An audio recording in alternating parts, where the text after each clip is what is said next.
Dave, 1922, Dallas, Texas. Yes, sir. Town has changed a little bit, hasn't it? That has for sure. Yeah.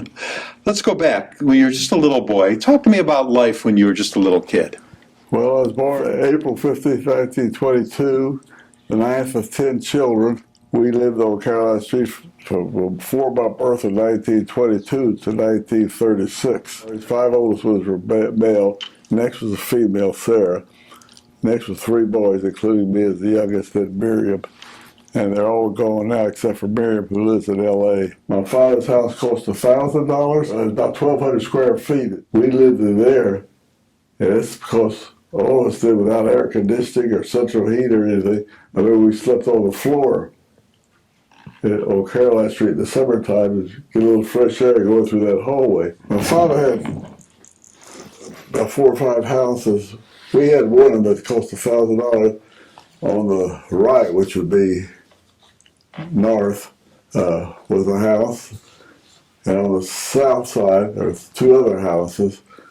And he owned all of those. Where he got them, I don't know. But like I say, he just cost $1,000. But it's hard to get $1,000 in those days, too. And we were more or less a stay-at-home group. No one seemed to go out except to work or go to school. And my father and some of my older siblings went to synagogue. My older brother Hyman and Jake used to go on Saturday with my father. My mother rarely went. She's too busy working at home, I guess. And in my case, at 6 years of age, I used to walk about 3 blocks to Cumberland Hill School, the first elementary school in Dallas. Eventually, it became so they couldn't use the school. And I understand somebody who was in charge of Schlumberger oil exploration company bought the things to use in his office and to help preserve the school. What did your dad do for a living? I guess the simplest thing to say is a peddler. Used to buy things, take things in his truck. I understand before that it was a horse and wagon, but in my time it was a truck. And you go out in the little towns around here, like Little Elm and Denton and some of these other little towns around here, and trade or sell things. And most of the time I went by myself. I remember once he took me with him. I must have been 4 or 5 years old. I remember we slept outdoors. He had a blanket or something, so we just put it on the ground and slept outdoors in some little town. I mean, do you remember your grandparents at all? Once I think I may have seen my grandmother, who came over from Europe, and where she stayed, I don't know, but she was over at our place for a short period of time. And do you know where they came from in Europe? Parents came from Poland, so I imagine they were there. Did your folks know each other in Poland before they came over? As far as I know, the answer is no.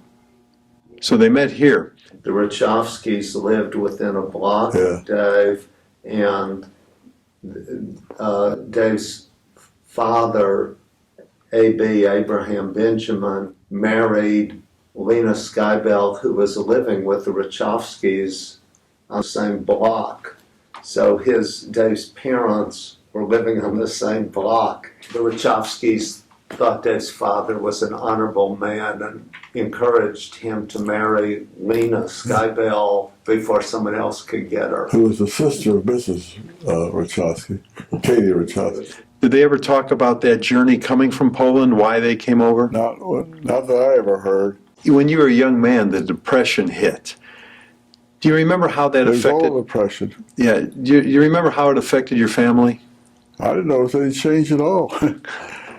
All 8 boys sold newspapers here in Dallas one time or another, 2 or 3 at a time. When I started about 1930 or so, I was about 8 years old. At that time, Nathan, my brother, just older than I was, and Sylvan and I were sold newspapers. But I went and said to sell newspapers because just before that, Easter was the next oldest, next youngest. He had gone to law school here at SMU. In fact, the first sibling to go to college. And I don't know where the money came from, maybe. But anyway, he left to go to law practice, and I was the third man around. What would do, one of us would get on the corner, bait it a little more, and get the papers, the Herald, the Journal, and the Dispatch, and we got some magazines too to sell. Liberty magazine, Saturday Evening Post, Collier's, and maybe one or two Now, others. you had 9 siblings, so there were 10 of you. You had enough for your own baseball team. What did you guys do for fun as kids together? Well, again, I don't remember my siblings ever going anywhere. Every now and then, my brother Hyman or Sam may go to a meeting somewhere, but ordinarily they'd be home reading the paper or doing whatever. As far as playing baseball, Sylvan was very good at it, and Easter was very good at it, and Nathan just someone that was. He's there some of the time, but we played on the street. There's a gravel street, and in the middle of the street was streetcar tracks. And the streetcar, we heard a streetcar coming, we'd stop the game and we'd go to the side and let it pass. That was the main hazard. And we made our own baseballs, incidentally. We'd get old socks and garbage, put the garbage in the sock, make it real snug, tie knots on it, flip it over to make it tighter, hit it on the floor or something if you had to, and then keep doing it until you got to the very top. If it wouldn't go anymore, then we get a needle and thread and we sew it to the part right underneath it. And it was, I didn't do too many of them, but I did about a number, because by the time I had to do it, there weren't too many other people around to play it. They were all busy with schoolwork and stuff like that. Now, of course, when you were a kid, there was no pro team in Dallas. Did you guys follow baseball at all, though? Were you able to follow any of the teams? I think the Dallas Steers used to be at Oak Cliff, was a professional baseball team in Double-A. Right. Houston was in that division. Fort Worth was in that division. There's 8 teams altogether. Do you remember any of the players? Did they go on to the major leagues, any of them that you knew? Dallas was the farm club of the Chicago White Sox, and if they ever had any at that time, the Chicago White Sox got them. And I remember one of the brothers would have a crystal set. The person holding it could hear it, and he'd tell us, ball 1, strike 1. And he'd tell us what happened as they told it to him on the crystal set. We lived in this little frame houses, about 5 or 6 houses on each side of the street, all Latin American on our block. And at the corner on McKinney was El Phoenix. Across the street from where it is now. It used to be across the street from where it is now. Then they built the Woodall Rogers Freeway. It had to move, so they got a place right across the street from where they were. Now, did you have any animals when you were a kid? Say we had a cat, but never in the house. Yeah. Maybe hung around the house because my younger sister would feed him every now and then. So your job was selling newspapers when you were young? After school, and not on Sunday, just Monday through Saturday. The 3 afternoon newspapers, the Herald, the Journal, and the Dispatch. Eventually, the Journal and Dispatch combined together to become the Journal and Dispatch. So it'd be 2 afternoon papers, the Herald and the Journal and Dispatch. Now, the papers at first, when I first started about 1929, cost us a full penny, and we sold it for 2 pennies. And over the next 10 years, it went up to, we were paying 3 1/4 cents for a paper and selling it for a nickel. So those good days ended for me when I had to think about going to college. There was 3 of us down there. One would stay on the corner, and then the other 2 would get some of the papers that we had what we call regular customers. Some in the bank, some at Higginbotham, courthouse, and all those places, the record building. And we'd deliver out where the West End is now. We had a lot of stops on the way there and back. We took the money home, put it in a pot at home, and after I never saw it. My father took care of it. And the funny thing is, 4 older siblings never went to college. They all went to high school. But the money, I guess, that came from that and other things, was able to send 4 boys and 2 girls through college. And 2 boys went to law school. Nathan and I both went to medical school, which means we went through college 4 years in medical school. And the 2 sisters became school teachers. Of course, college didn't cost what it costs now, But when you bring home a penny for each paper you sold, or a penny and 3/4 as time went on. Now, where did you go to high school? I had 6 siblings that graduated, no, 7 siblings that graduated from Tech High School. We used to walk there from our house, maybe a mile, I don't know. And when I started selling newspapers, Nathan and Sylvan and I, the 2 siblings just older than I were, downtown. In 1936, we moved to 2406 South Boulevard in Dallas. The junior year, I still went to Tech High School, got out an hour early so I could go from the Tech High School downtown and sell newspapers, continue working. The next year, 1937, I was a senior, but one of the Jewish holidays, Rosh Hashanah, Yom Kippur, or something was there, or Passover, I don't remember, okay. And I couldn't enroll the first day, so the course I had to have, chemistry, I couldn't get there, but I could get it at Forest High School. My sister was already going to Forest High School. The senior year, I went to Forest High School, got out an hour early, took the rural streetcar downtown, got my papers and delivered them. Of course, by the time I got downtown, I'd been just as fast, I think, to take that extra period at Tech High School to get my chemistry course and get downtown and sell newspapers. When you're in high school, are you dating? Are you thinking about the future? When I first started high school, it was a little before the war. I was 1934. I graduated in 38. We didn't date, no, sir. None of us did. We didn't go to any programs at school in the evening, whatever it was that they had. We just came home, read the paper, ate. On weekends, we'd play cards or something, get 4 of us together. So, and I was pretty good at cards, incidentally. Anyway, after I graduated high school in 1938, it was time for college. And just like my older brothers, we had a lot of laboratories, chemistry, biology, physics, which means we took 5 or 6 subjects during the day, and about 4 afternoons a week had laboratories, either chemistry or physics. Physics was tough for me, incidentally, and the biology. Had all kind of biology courses. I took 4 years of biology, 4 years of chemistry, 1 year of physics, and the rest was English, German, religion you had to take at SMU. After graduating SMU in 1941, started medical school. And that was tough work. I thought I hadn't done anything hard before then. I was mistaken. Medical school was so hard. After 2 years, I was fed up with it. Study. So I went down to the draft board on Grand Avenue in Harwood, which is about 3 blocks where we live, to volunteer for service. And they asked me what I was doing. I said, I'm going to medical school, but be a doctor. I said, go back to school. We need doctors worse than we need soldiers. So thank goodness for that. And I finished medical school.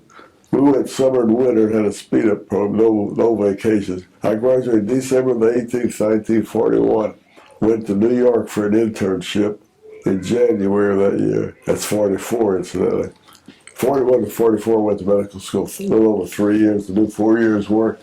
And then... Where were you in medical school? First 2 years started off, it was Baylor Medical School here in Dallas, Okay. where the hospital still is. After 2 years, there was some kind of split. And Baylor moved down to Houston, and Southwestern Medical School started in Dallas. Instead of going to Baylor Hospital for our last 2 years of study, there was a new school, Southwestern Medical School. The last 2 years, we worked through Parkland Hospital, our main hospital, which is on Maple and Oklahoma. A half a block down the street toward Riverside Park was a children's medical center, Freeman Clinic, Hope Cottage, Texas Children's Hospital, Scottish Rite Hospital, 5 or 6 different hospitals, and we rotated through them. Most of the time at Bradford Hospital, which handled babies under 2 years of age, Texas Children's Hospital, which handled them between 2 and 12 or 14, whatever age it was, and Freeman Clinic. And now you move on to New York. Was that a culture shock for you? Took the train, took a day and a half or so. Got out of the Times Square, and I couldn't even believe what I saw. I don't know what I saw, just all people, big buildings and stuff. Anyway, got on the subway. I had asked somebody how to get to Israel Zion Hospital in Brooklyn. And I asked about 2 or 3 people, and finally got there. Now it's called Montefiore Hospital. And after I was there a half a year, the first 6 months of 1945, my wife to be came there. She was a registered nurse went to Philadelphia for her training. That next February, we were married in Scranton, Pennsylvania, which was our hometown. And about 2 months later, I was in military service. Went down to San Antonio first for a couple of months, then went to Westoverfield, Massachusetts for a little bit, and then from there I called a plane to Newfoundland. That's where I served most of my time from about the October of 46 to December of 47. I was stationed in Newfoundland. My wife came up a couple of months after I did, and Paul was born October 15th, 1947, after I'd been there a year and a half. So was Paul born in Canada? Newfoundland, yes, sir. Okay. And when I got out, he had a choice. 16, he could either remain a Newfoundland citizen, or he could go wherever he wanted to go, which was, of course, the United States. Then he became an American citizen full time. So when did you come back to the States? December the 18th, around that time there, 1948, is when I came back, went to work at Children's Medical Center. I got a job there, no pay again, but I got room and board. And Paul and his mother lived in a little rented place nearby. But fabulous training. Now, were you still in the service at this time? No, sir. Got Okay. discharged December of 47. Now, do you remember when you got your first car? It's easy. 1948. And so July 4th, 1948, Paul, who was 9 months old, my wife and I, we were going to drive to Pennsylvania to see her family. Unfortunately, we got as far as the Hung Denison, and all of the election happened. And she got a broken back out of it, and I ended up unconscious for about 8 days. But I didn't lose anything else. I mean, physically. And that was from your first car, or you had that wreck in? First car. And it was in 1948. Didn't get another one until 1950 when I started my practice. Okay.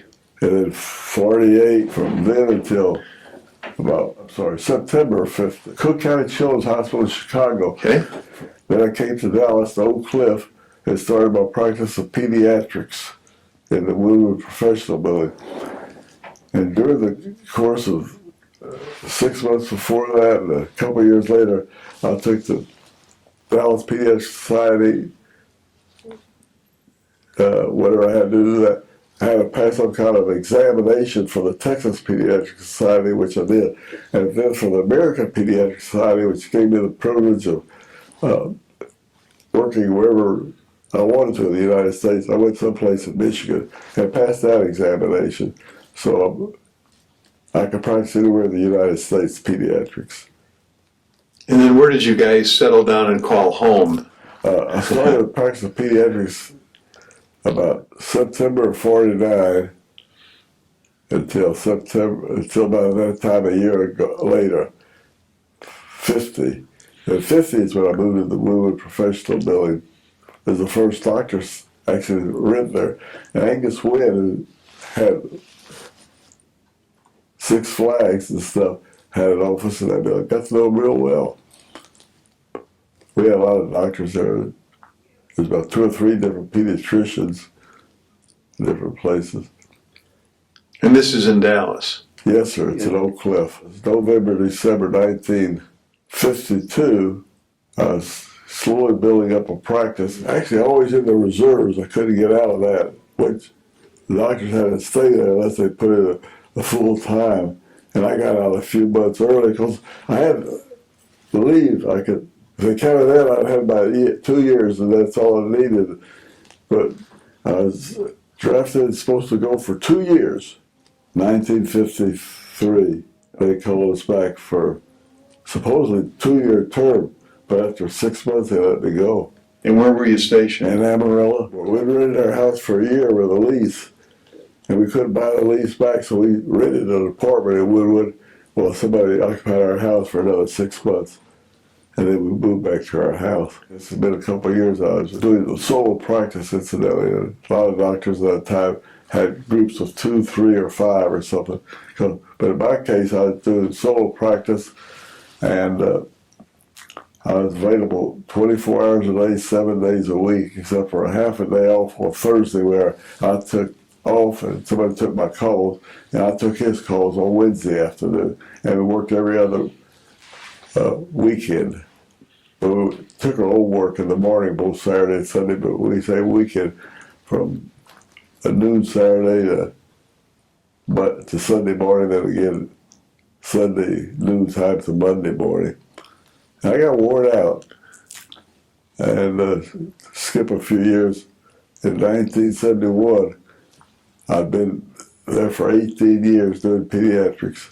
I got worn out, so I had a general practitioner friend I knew from Oak Cliff who went to work at SMU Health Center a couple of years before. So I happened to call him one day, and he says, "Why don't you come out and visit, Dave?" So we arranged it. Went out there after we talked for a while. And he said, "Come on across the hall, let me introduce you to the boss." So I went across the street, met Jim Griff, who was the boss. And that was in 71. When I left a little bit later, he said, just before I left, "Would you like to work here?" I said, "When?" I hadn't even thought about it. He said, 1st of September. This was a couple months before. So he said, "Take over the weekend to think about it and let me know." So I did.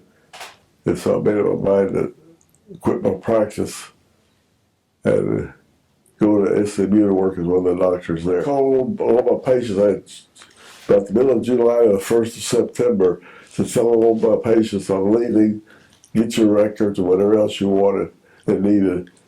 And it was busy times. But I went back to my practice till about the 1st of September to work at SMU. And the nice thing is you get paid by the month there. And September the 1st was Saturday. So I don't have to work on Saturday or Sunday. So I started on the 3rd. And incidentally, I was making $19,000. That's what the guy, first vice president of student affairs, who I had to pass through, said I'd be making $19,000 a year. But I was just one of the general physicians. We had 4 doctors, and there's always someone on call. We had a laboratory there. We had a pharmacy there. We had a big building, a big structure right behind that connected with us for mental health, psychiatry. We had a psychiatrist there. And upstairs, we had a 33-bed hospital. And I tell you, when you live in a dormitory, you don't want any kid around coughing and sneezing and doing a lot of things with well people. That's the way they get sick. Yeah.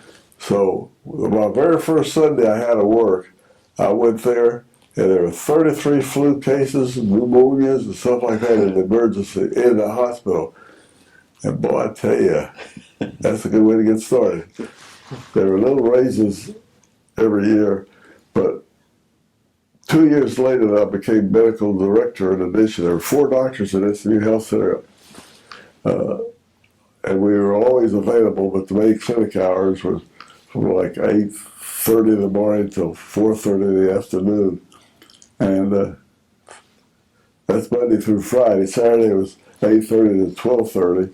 And Sunday there's no regular hours. If anybody ever wanted me to see, they just have to call a number and we have to make arrangements to see them. And we did. When I became medical director, we were still living in Oak Cliff. I told my wife, I'm going to make my life here. Let's find a place to live closer to SMU. So we moved from a beautiful home, 1621 Waterville in Oak Cliff, to 2844 University Boulevard until I retired from SMU in 1991. Over the course of the years of your practice, what were some of the major advancements in the technology you've seen from when you started to when you retired? New things about nutrition that we learned. I mean, it's always there, but we learned about it, always made little changes here and there.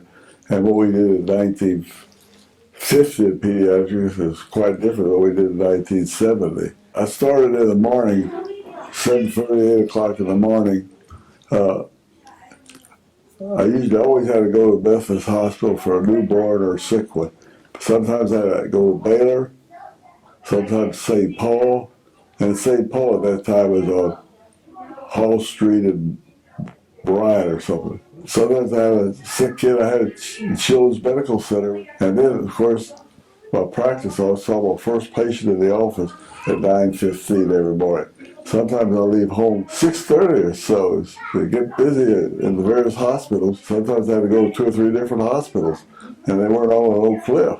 And some cases took a little longer than others. He would have to call the answering service every 3 hours for all these years when he wasn't in the office. So he was always having to leave to go see someone and then return to his activities, and he lived that way for a long time. So when you were practicing, there were a lot of house calls that you would have to leave during the day. House calls, hospital calls, they just plain telephone calls. Yeah. They could wait. So back in your day, you were going out house to Always. house. What did you charge? $6 plus any shot we gave. We didn't always give a shot.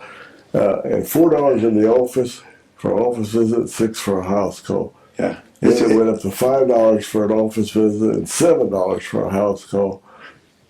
That's about as high as I think it got. It's changed a little bit. $19,000 was my beginning at SMU. The guy was so embarrassed that when the second year rolled around, I forgot what I made, but it was more than I expected. What is it that you know that in pediatrics they have today that you wish you had when you were practicing? Right? Not going out at night on weekends.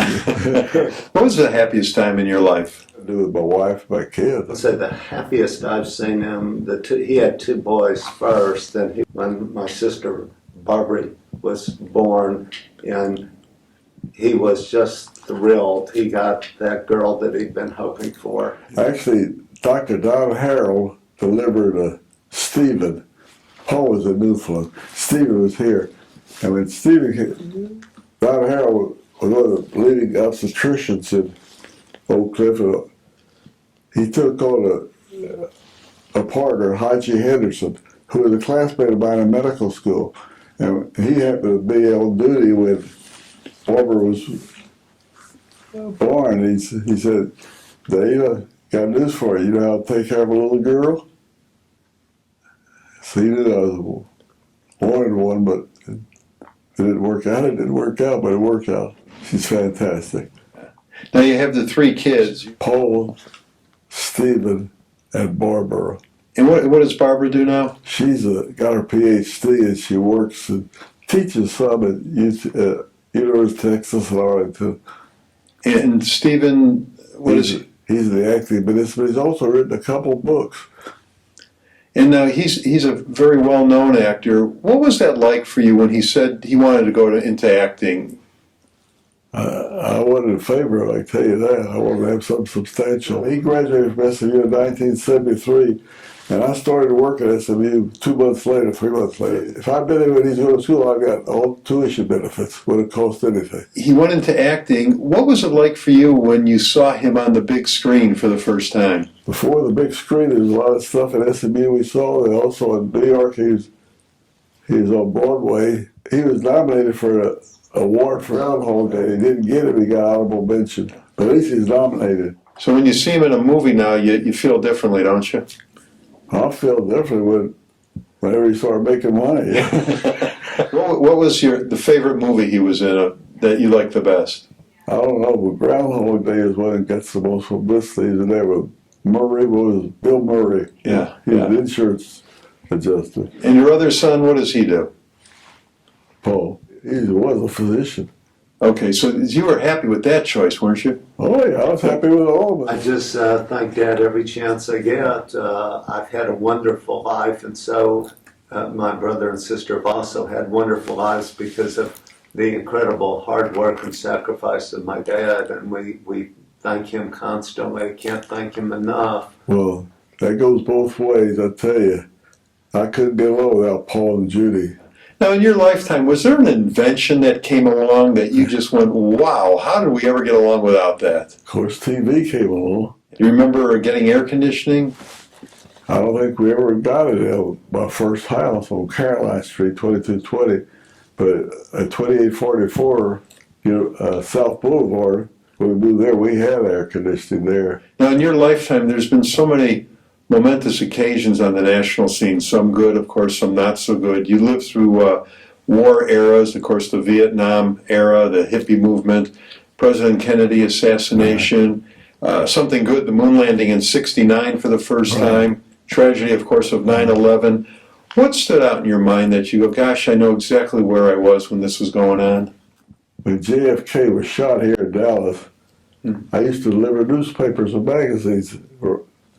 A little there, right across from the book depository was the records building and courthouse and stuff like that. I went in there lots of times, every day for many, many years. And then, of course, when A. Harvey Oswald was found, he's found in the Texas Theater in Oak Cliff, the main theater there, in capture there. Who's your favorite team? The local team who wins. It was the Cowboys for years, and lately it was the Rangers to some extent. Baseball, where they flub at the end, usually one way or another. What was it like when the Cowboys came to town for the first time? You remember that? I remember we could go to football games. One adult could take 5 children. And I think a ticket cost about $9 or so. Yeah. And what was it like when Jones bought the team and fired Tom Landry? Well, everybody was sort of unhappy after they just won 2 straight Super Bowls, first 2 that won in a long, long time. And they weren't happy the way Landry was fired either. You and June have the 3 children and 5 grandkids. Yes, sir. What advice does Granddad have for those grandkids? Be happy. You have to have something to have a job so that you can survive. Everything costs so much more now. Well, thanks for doing this today. Well, thank you very much.